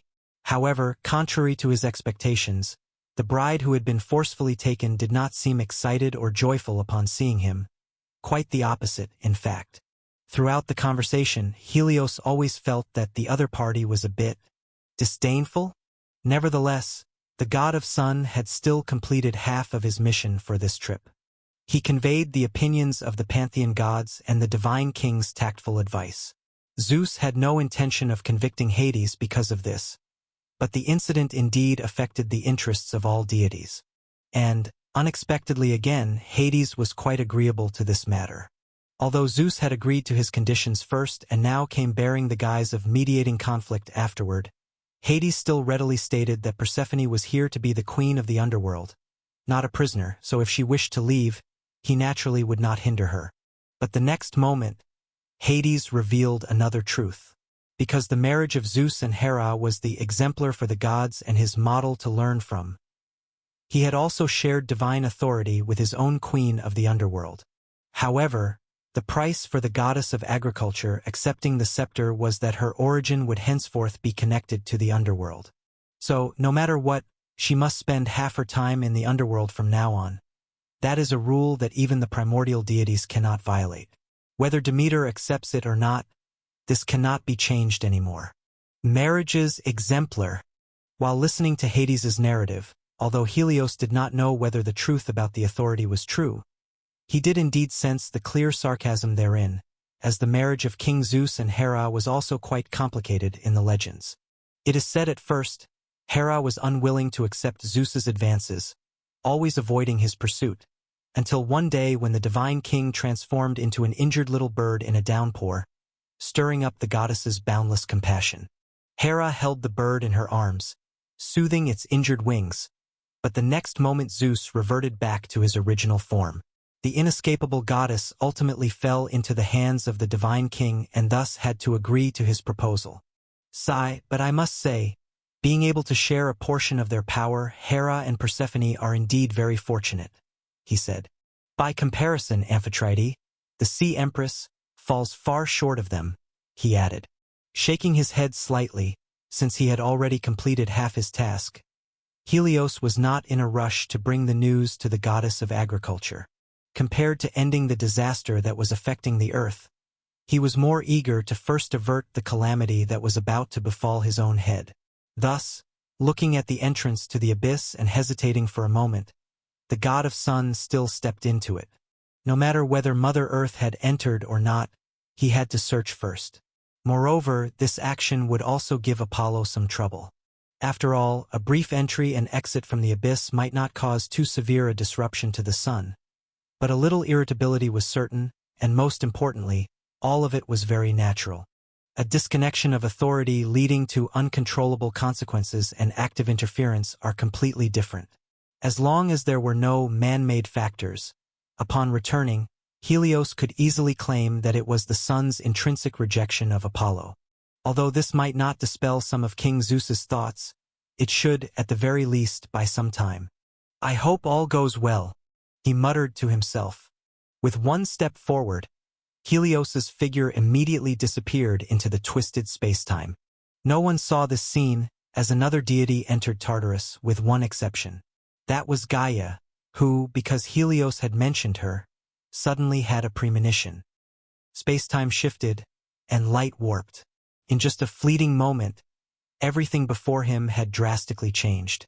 Stepping into the abyss, Helios thought he would see an endless chaos of space-time and face immediate rejection from the realm, but to his surprise, there was none of that.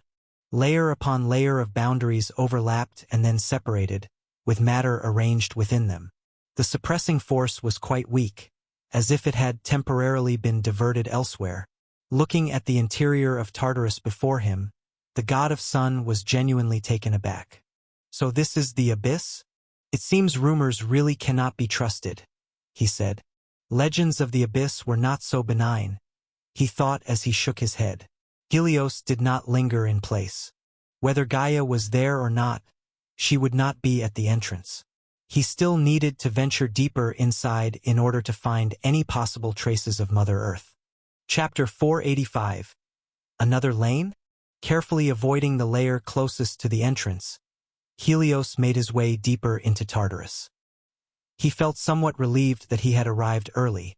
The material layers seemed to be not completely perfected and did not yet occupy a significant amount in terms of space and time.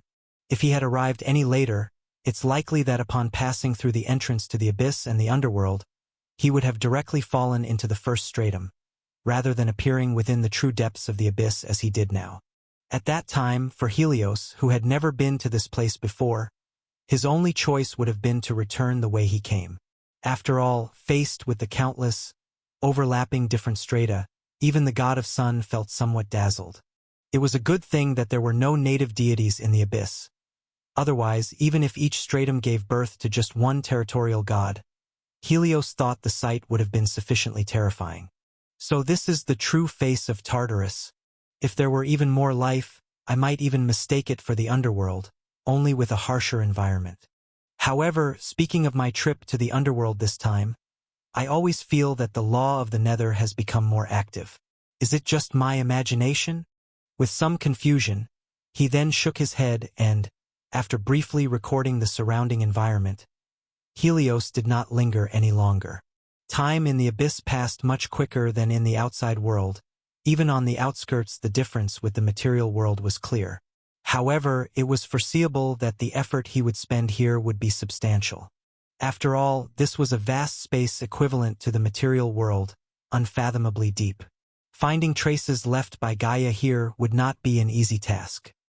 Flashing through the chaotic spacetime and following traces left by layer after layer, from the shallow to the deep, Helios continued to delve into the inner parts of the abyss.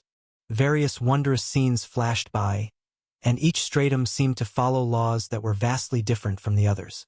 And the deeper he went, the more he noticed that the changes in the spacetime of the entire Tartarus seemed to have never stopped. The worlds born within it were still expanding, their status in spacetime becoming ever more significant. Perhaps one day, these strata would become the primary components of the abyss, and the originally unstable spacetime would become a thing of the past.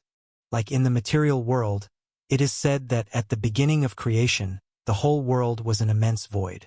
Then Mother Earth was born within it. Perhaps the abyss also underwent such a process. Boom! Whoosh! Cough, cough! What in the world is this stuff? Even stronger than Hestia's divine fire. A flash of golden light accompanied by a bout of coughing. Helios quickly moved away from a dark red stratum. Within Tartarus, to avoid getting lost, the layers from shallow to deep served as the best guide. However, at this moment, the aura on the god of sun was somewhat uncertain, as if he had suffered some injuries. Some signs of scorching were visible on his body, evidently inflicted by some kind of fire. This was not because he had encountered a disaster that even his immense divine power could not withstand, but rather in this place, Helios instinctively did not want to use too much of his strength. The Titan god Crius was once imprisoned here, after all, and who knew where he might be now. Hence, caught off guard, Helios had suffered a minor injury. But even so, it was quite terrifying. In the past, Helios believed there were only two kinds of fire that were the most powerful. One was the fire of the spirit realm that forged the chariot of the sun god, and the other was the protective fire wielded by the goddess of Huthfire. But now, he had seen a new form of pure fire that contained the power of destruction. It existed within the 303rd stratum of the abyss, which was one of the rare worlds that already seemed fairly complete. In it spread lava, and a type of mineral that emitted a pungent odor, which the sun god had never seen before. Yet, being more complete, the stratum also seemed more explosive. Helios had intended to get a closer look, but that directly triggered an innate reaction from the layer, causing the dark fire to burst forth and catching him off guard. Cough, cough! What a nuisance! Coughing again, he slowly stabilized his breath, and the injuries on his body healed at a visibly rapid rate. After all, these were just some superficial wounds, nothing significant for Helios. However, surveying his surroundings, the sun god abruptly realized that he seemed to have deviated from his intended path. Previously, he had been descending by following the arrangement of the abyss's strata, but now he seemed to have gone quite far off course. Shaking his head, Helios was about to return the same way, but in the next moment he abruptly stopped. Just now he thought he heard a noise. That sound, there's life over there. His expression shifted slightly. In Helios's inherent understanding, the abyss was inherently lifeless. So if there were unusual noises here, it could only be from outsiders. It was either the Titan god Crius, whom he sought to avoid, or Gaia, who he was searching for. One was to be steered clear of, the other was his goal. Let's go check it out. After a moment's hesitation, Helios made a decision. He immediately suppressed his aura and flew toward the source of the sound. If it was Mother Earth, that would be more than ideal. But if it was that former colleague, although he was unsure how the other, who once deemed him a traitor, might see him, the sun god thought it would be best not to meet at all. Chapter 486. Another lane? _2. Deep within the chaotic flow of time and space, the god of sun faintly sensed the place from where the sound originated. Unlike the calm peripheries of Tartarus, war had been raging here for many years. Although the Nine Hells had floated to the surface in the dimension of time and space to avoid being completely enveloped by the abyss, this had not affected the Serpent of the Garden or the Mother of Demons. After all, from the beginning, their clash had taken place outside of Hell, and Moya was never permitted to enter the roaring void tunnel in person. At this moment, these two beings, embodying the power of their worlds, continued their relentless struggle in the void. Transcendent forces clashed together, an unusual confrontation between two worlds' powers, but in contrast to the initial stages, the Mother of Demons was no longer using just her body. Like every innate deity, Moya initially felt somewhat unfamiliar with her power, but soon, following her instincts, she gradually mastered the temporary authority bestowed upon her by the Abyss. She had never controlled space, but under the jurisdiction of Tartarus, she could now disrupt the time-space fabric of the Abyss and detect the many traps her opponent had set. Her transition from a Titan deity into the Mother of Demons was a manifestation of this authority. So now, in the void not far from the Nine Hells, the figure of the Serpent of the Garden was nowhere to be seen, only layers upon layers of time-space bubbles waxing and waning. But with a closer look, one could see dark halos constantly spreading in the unpredictable time-space fabric. At a further distance, Moya's massive body spanned the area, the force that invaded time and space seemingly emanating from her. The two forces, invisible to ordinary people, jockeyed for position, the ripples from their offense and defense shaking the strings of space, constantly emitting various humming noises. This situation had persisted for a long time, and even with the entire Abyss as backup, perhaps due to certain inherent laws, Moya was not the king of the Abyss, and so the force she summoned naturally had its limits. There was no progress and certainly no defeat of the opponent, but looking at this scene, Moya was not in a hurry at all. She admitted that she was far from matching the ancient serpent in wielding power, but once the madness of her initial awakening had been vented, the Mother of Demons had already comprehended the current situation. She might not be able to defeat the Serpent of the Garden, and the Abyss might not be able to crush the Nine Hells with its own oppression, but the lives within Purgatory certainly could not withstand the invasion of the 6 abyssal demon lords. This was an absolute gap in their respective essences. Closely approaching the apex of great divine power, even with Hell being severed, Muspelheim, the country of flames, compensated for her loss. Although Moya could only mobilize a very small part of it, she could still sense the true power of Tartarus. Unparalleled, for even if all the deities on earth combined their strength, they would not match him. Therefore, time was on her side. She just had to wait quietly, and ultimately her desires would be fulfilled. Boom! A tentacle-like appendage extended out of the layered body, striking at a deep layer of the abyss in the distance. The irritation in her heart finally eased slightly. Moya forced herself to remain calm again. Yes, although she had clearly seen the situation and analyzed the most advantageous scenario with her intellect, the heart of the Mother of Demons still surged with a relentless desire for destruction. This was not only due to dissatisfaction with her awakening state, but also the influence of the chaotic aspect of the abyss. The reason Moya was still able to resist, rather than becoming as mindless as those demon gods, was thanks much to her innate immortal nature. But this was merely a temporary solution. For now, the Mother of Demons was the Abyss's first creature, indistinguishable from the power of chaos. She could certainly suppress her own emotions, but that was like using a mound of earth to stop a flood. Although in the chaos world there was no You the Great to teach the deities the principle that blocking is inferior to channeling, Moya could still feel that she was increasingly unable to restrain the cruelty in her heart. This was especially true since the Serpent of the Garden had stopped colliding with her head-on. I wish there were something to hit. What a boring world. The thought flashed through her mind, but looking around, there was no other life present. Thus, just like every other time, Moya involuntarily sank into her imagination of the past and future. Despite now possessing such immense power, she increasingly yearned for the days of yore. Back then, she had a clear singing voice, a slender figure, and enchanting beauty. She had once fantasized about her mate, a deity as powerful and considerate as the Heavenly Father. They would have given birth to smart and talented goddesses, not monsters more twisted than the Hecatonchires. But now everything was gone. Waking from her nostalgia, Moya gritted her teeth. The desire to destroy everything rose again in her heart.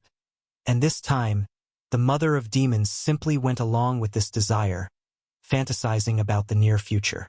After the 6 great demon lords breached the world's resistance, and after the entity before her lost the support of the Boundary's power, she would tear him to pieces herself and then destroy the world.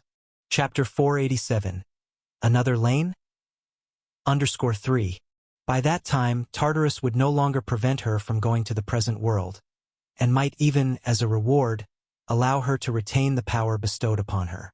By then, she herself would be able to blast open the gates of the spirit realm with this supreme divine power, drag that damned Lane out from within, and hang him in the midst of heaven and earth for all to witness his pitiful state. However, defeating a god of sun with the power of a divine artifact was, for the current Moya, nothing noteworthy compared to the power Hyperion once held. When that day comes, I'd better find a way to reshape my divine body and return to my former beauty, then leave behind this ugliest of bodies for every being I once despised to enjoy. Cronus, Oceanus, not one of you shall escape. Immersed in pleasant fantasies, Moya felt the destructive desires in her heart were somewhat alleviated. This was not the first time she had done this. In the absence of a direct outlet for her feelings, imagining how to dismember Lane had almost become her daily routine, while concocting her own perfect future image was another. In this chaotic, lightless abyss, it was the only amusement she had. Although victory was inevitable, it seemed that she still had a while to wait. In her perception, for out of the 6 demon gods had already reached the 2nd layer of the 9 hells, a swift progress but still far from enough. Crack! Suddenly alert, her mind whirling, Moya observed her surroundings intently with the 12 eyes hidden beneath her body. Fantasy was one thing, but she could not afford any mishaps at this crucial juncture, especially with the ancient serpent. The mother of demons was well aware that if she accidentally let it escape, it would be nothing short of catastrophic for the demon gods invading hell. Just as the other dared not let her enter the 9 hells, Moya also could not give the other the opportunity to leave. However, after vigilantly observing for a while, she couldn't find anything amiss. The enemy's power was still great, and with the power of the abyss to strengthen it, there was no chance of an escape right before her eyes. But then, where did that sound just now come from? Her gaze shifted slightly. Moya looked toward a place near the void in front of her. Nothing was there, as though it were simply meant to distract her. Her 12 eyes suddenly widened, fixedly staring at a point in the void, as if Moya had discovered something. In the cracks of space-time, there seemed to be something, and with the power granted by Tartarus, the veil that should have been impossible for her to see through showed a trace of imperfection. Indistinctly, it seemed she saw 2 figures there. One was a woman's slim and graceful form, with a captivating appearance. If Moya herself was ugliness incarnate, then the other was beauty manifest. Just one glance stirred a fury within the mother of demons, spawning the desire to destroy the other. Yet the thought had barely risen before it extinguished without a trace. For in the next moment, beside that figure, she saw another presence she had long yearned for.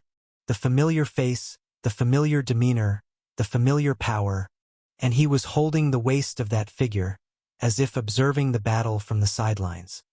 Lane, her eyes wide, incredulous, astonishment surged forth. Moya could not have imagined she would see him here, of all places? And how dare he appear before her now? Chapter 488, The Embodiment of Evil. It's finally starting. If we drag this out any longer, his divine body will probably be completely eroded. By the time it takes him a few thousand years to recover, that would be the least of our problems. But at this critical juncture, without him, I can't hold back these things on my own. In the 2nd layer of hell, Mephisto held a silver mirror aloft in a secluded airspace. Of course, he was still in the 9 hells and had never truly joined the battle, After all, as a mortal who was promoted, he was far from comparable to those innate deities. To truly familiarize himself with being a quasi-godlike entity, Mephisto still had much to complete. Like the simplest thing, he still did not have any sort of authoritative item. The second layer of hell had indeed brought him power, but that was all. Compared to the god of meteorology, who came with his own provisions, this place was still in its primal state as a realm, not on the same level as the other layers at all. His gaze turned towards the distant battlefield, where, in the even farther center of the realm, intense vibrations and booming noises intermittently erupted. Cryas was still resisting, but the aura emanating from his body had already weakened by more than a fraction. Clearly, with the inherent resilience of an innate deity, Cryas continuously repaired wounds that seemed fatal, but such recovery was not without cost. Once he exceeded a certain limit, he would, like Hyperion, the former god of sun, suffer damage to his divine body, lose the support for his consciousness and power, and be forced to retreat into the symbol of his godhood. Only by waiting for eons could he eventually walk among the worlds again in full glory. Of course, unlike an eternal slumber, deities in such a state, though significantly weakened, are not unable to influence the outside world. However, if they fall into such a situation in the face of a formidable enemy, clearly, they wouldn't be able to hold back those demon gods anymore.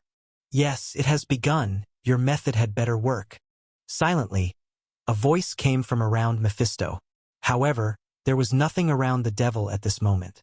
The so-called sound rather seemed like the noise produced by the spontaneous friction of air under natural conditions.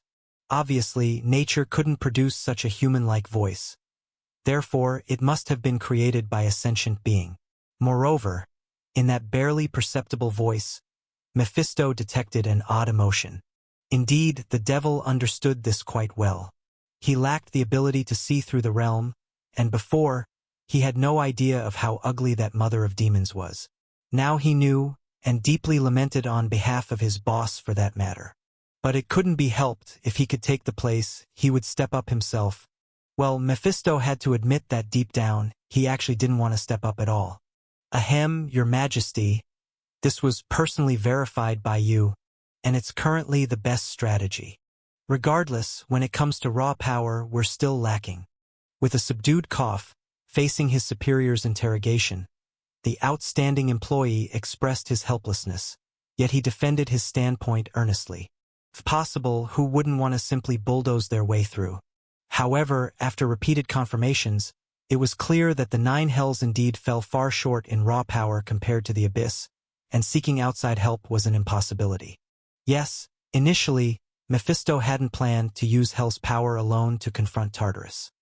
His first suggestion was to go to the living world personally, in the name of the envoy of the Lord of the Nine Hells, to persuade the gods, like the Titans who hid from the world according to the rumors, or the ancient sea gods who were forced to seek shelter with Poseidon due to the principal god's slumber. There were still quite a few of such deities, and from the words of Asmodeus he also learned some things like the fact that their big boss still had some sort of network in the living world. The god of light and the goddess of daylight whom he mentioned were ancient gods hidden from the world that Mephisto had never heard of in the living world. So if they could find some help, today's situation might have been much better, but ultimately, his idea was denied by the Lord of the Nine Hells. Because only the master of the realm could see, at the moment of the first full-scale collision between the Abyss and Hell, any force not of this world trying to intervene would inevitably be struck by both forces simultaneously.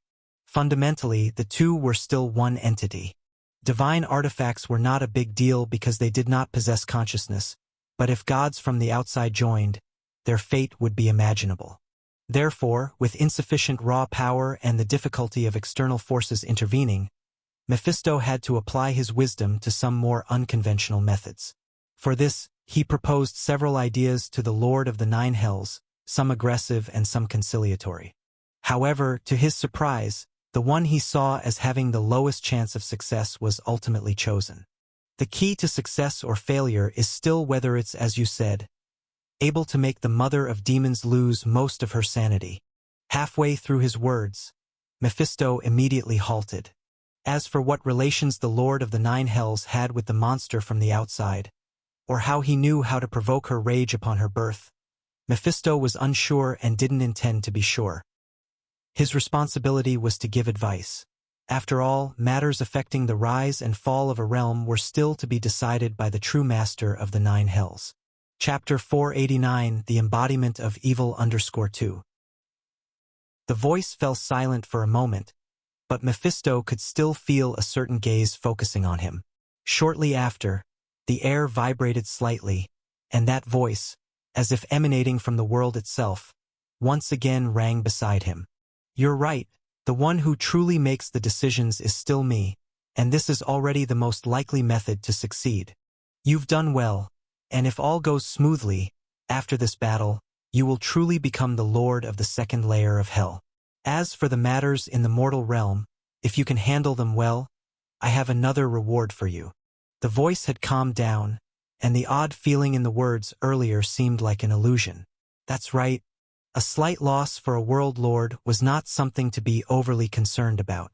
If another method were used, either the risk would be greater, or it would ultimately cause severe damage to the origin of the Nine Hells. If this move isn't effective, then we'll cross that bridge when we come to it. This time, when the voice ended, a certain will completely moved away from this space. Clearly, facing the terrible pressure of Tartarus, the Lord of the Nine Hells was certainly too preoccupied to be distracted. He simply could not muster more strength, nor was he willing to temporarily descend an incarnation here to speak.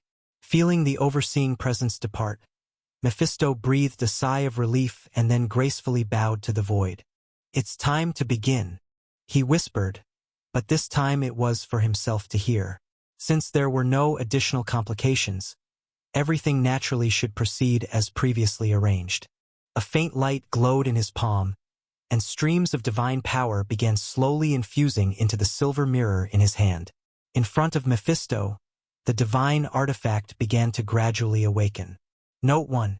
Although he didn't know its name, the demon could judge that it was a high-grade artifact related to the space domain. However, compared to the one that symbolized time, its power was much less, and it seemed unlikely to ascend to a Genesis artifact, hence it had come into existence earlier. In the past, the goddess of law had used it to observe a young Zeus, and the goddess of the nether moon had used it to defeat Hades. Now in Mephisto's hands, the artifact began to shimmer, acting as a beacon, broadcasting its location to outside the Nine Hells. There was only one chance. His eyes narrowed. Mephisto looked towards the distant battlefield. Crius was still being besieged by the four demon gods, and the one engaged in close combat with him happened to be the three-headed, eight-armed demon god already destined to be a sure kill by the sovereign. At Mephisto's level, he didn't understand the essential differences among these demon gods, nor why only that one was included in the must-kill list. But as he had said earlier, on such matters involving the survival of an entire realm, it was better to leave the decisions to the true sovereigns. But this way, I'm afraid you'll hardly escape a death in the end. Why did you have to choose it? But no matter, in hell, a few thousand years don't count for much. Maybe tens of thousands? Who knows, as you said, I am no immortal innate god. With a sincere sigh, Mephisto could actually understand the other's approach. Faced with a forced control, an indestructible bug, or a self-detonating madman, the three-headed demon god, though strong, was strong on paper, not strong in mechanism. Plus, its massive body could help Crius use it as a barrier to avoid other demons' attacks. But anyway, it had indeed made the worst choice unwittingly. As for not informing Crius of the entire plan in advance, Mephisto claimed he didn't know either. But since the Lord of the Nine Hells had no objection, there must be reasons that he was not aware of. And regarding this outcome, the demon expressed no objection. The silver mirror hummed, and under the continuous infusion of Mephisto's power, it served as a beacon, seemingly finally connecting with something. Seeing this, Mephisto's expression became solemn, and he raised the artifact high. The authority of the second layer of the world was drawn by him and vested in the silver mirror before him. Gazing at the distant battlefield, the demon solemnly said, "Respectfully, I call upon the serpent of the garden, earthly python, the root of all evil in the worlds, I ask for your power. Please descend here. Then, the next moment, as if answering his call, the mirror flashed slightly. Following that, a terrifying power began to slowly emanate from within. Outside the 9 hells, at the border between the abyss and purgatory, the whimsical bubbles of space-time emitted splendid colors, like the most beautiful scenery in the world. However, beyond their beautiful facade lay the destructive power hidden beneath. The immense forces of 2 powerful beings collided here incessantly, but at this moment, the births and deaths of space-time seemed to pause for an instant, followed by Moya's shout echoing through the void. Lane, it's you. How can you possibly be here? The sharp voice caused the surrounding void to tremble, and Moya couldn't believe what she saw in the distance. She even thought it might be some illusion, or that something was affecting her mind. It couldn't be real. Perhaps the being opposite was trying to disturb her with this method, as no outsider should be able to approach so near in the interval of the collision of the 2 realms. No, it still was possible. Chapter 490, The Embodiment of Evil _3. Moya suddenly remembered that Lane, at the end of the First Era, had once caused 2 primordial deities who were looking for trouble with him to return without success. She naturally didn't believe it was purely Lane's own power that had achieved this, as no one could go from weak divine power to greatness in a single day, so this was perhaps due to some kind of clever trick. Just as he had once punished a god of sun for violating the rules with a divine artifact, perhaps he had also found some way to elude the perception of the primordial gods. As for why she was now able to detect him, a surge of concealed excitement began to rise in Moya's heart. Tartarus was the most powerful among the living primordial gods, and the abyss was even more so the domain of his being, where his power increased not just by 1 level. Only the 9 hells, being of the same origin, could somewhat contend with him, otherwise any primordial god from the outside world, even one with power far surpassing that of Asmodeus, would never be able to confront Tartarus in the abyss. Then, under such circumstances, it seemed only natural that she would see through Lane's movements by borrowing his power. Her enormous body stretched out, and terrifying power began to coil around her grotesque limbs. As the initial shock and excitement waned, jealousy and rage began to rise in Moya's heart as she looked at the man and woman before her. One was the very catalyst for her current plight, and the other possessed such beauty. For a moment, the mother of demons could barely suppress her destructive desire that was about to explode outright. But just as she was on the verge of unleashing it, the sanity protected by her immortal nature sobered Moya up a bit. Once again, she isolated the influence of the abyss and made a more sensible judgment. She needed to confirm one more thing, as mere speculation might not be correct. In an instant, Moya's consciousness began to ascend. Facing a once-in-a-millennium opportunity, the former Titan deity embraced Tartarus on her own initiative for the first time, connecting to that vast and mighty presence. The chaotic and disordered thoughts instantly struck the depths of her spirit, causing her rationality as a being of order to suffer immensely. But with the power of the abyss, Moya looked at the 2 before her once more. This time, the scenery before her indeed changed. They had used some method to conceal their true identities. However, no sooner had the thought crossed her mind than Moya realized in pain that things were not quite as she had thought. It wasn't someone else in disguise. But there was something wrong with that woman. That beautiful appearance was actually a false facade. Underneath some divine artifact, there lurked another, uglier body. As for the one beside her, yes, that was Lane.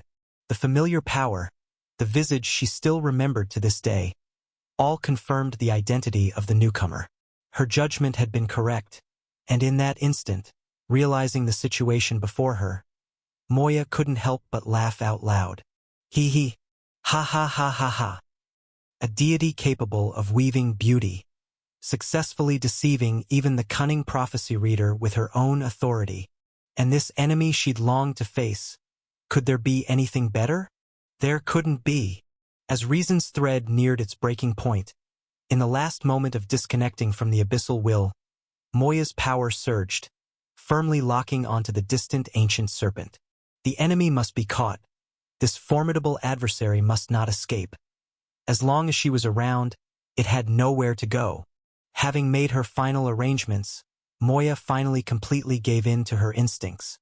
A boundless sense of joy rose in her heart. Her massive tentacles spread out like covering the sky and went crawling towards the secret space and time. And she could even see the look of panic that crossed Lane's face the moment he realized he had been discovered. Ha ha ha ha. Yes, that's the expression. Come on. Since you're on my turf, let me give you a proper reception. A tremendous roar spread in all directions, rippling through the abyss, even attracting an unexpected spectator. But Moya cared for none of that. At this moment, looking at the two she held in her hand, the Mother of Demons was immensely pleased. The Mother of Demons faced her from across a time-space of life and destruction, watching silently, watching her distant self being captured. She was not only unhurried but even had the leisure to comment. Surprisingly effective. Moya's rationality held up longer than expected, but that's as far as it goes. She trusts the power of the abyss too much. However, it's understandable, since this is her first encounter with such majestic force. It's normal for her to make such a judgment. But their essences were the same, their life paths the same, their powers the same, even their appearances were the same. This, at least according to the simplistic concept of the chaotic gods, made one a god. Thus, watching this scene, Lane couldn't help but let out a long sigh. My sacrifice is too great. The right to his own likeness was infringed. Such a sacrifice was huge, and he wasn't just being argumentative. After all, just as with modern film stars and their stunt doubles, who the double is doesn't matter much compared to the star's face. That's what's key. Now, someone else was getting beaten up while wearing his face. Wasn't that a considerable sacrifice on his part? Pondering this, the serpent of the central court seemed to find it hard to watch, tilting his head ever so slightly away. Stop wasting time, hurry up. Do you know how disgusting that thing is? Suddenly, an urgent voice sounded close to his ear. The owner of the voice seemed to have just realized the decision made was far more terrifying than previously imagined. However, hearing his words, the coiled serpent merely shook its head, apparently refusing. Don't rush. There's only one chance. Better to be cautious than hasty. Besides, I've already made such a huge sacrifice. You can hold on a little longer. After all, it's unavoidable. In this world, the only thing that can deceive him in the body of Tartarus is his own power. I didn't understand before why you called this special avatar the embodiment of evil. Now I'm starting to see a bit of why. After a moment of silence, the voice spoke again, but there was nothing to be done about it. Setting aside some meaningless details, the serpent of the central court was correct. Despite Moya being distracted, the moment the power locking the space-time detected any abnormalities, she would turn her guns back on target immediately. After all, with her instincts influencing her reasoning, the abyss's influence on her intensified. Compared to anything about Lane, the war with the Nine Hells was far more urgent.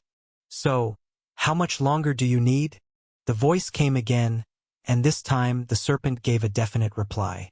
Don't worry, it won't be long, and this time, I intend to bring it all to a close. A glint of light flashed in the eyes of the serpent's head, and then it said pointedly, an experience like being attacked, and having to step in personally, once is enough. In the future, the struggle between the abyss and the Nine Hells would be better decided in another way.